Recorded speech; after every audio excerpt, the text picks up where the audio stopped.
সময় এটা এমন একটা সম্পদ যা কারোর জন্য থেমে থাকে না, কারোর জন্য অপেক্ষা করে না।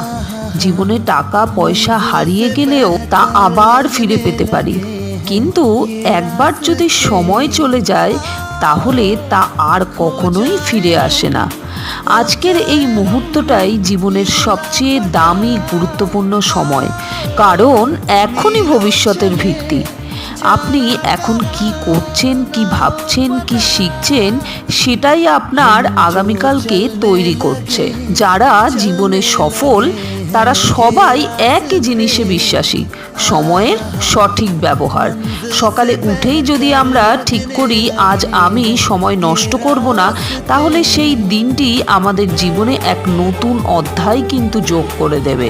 যারা প্রতিটি মিনিটকে কাজে লাগায় তারাই জীবনে বড় কিছু করে দেখাতে পারে।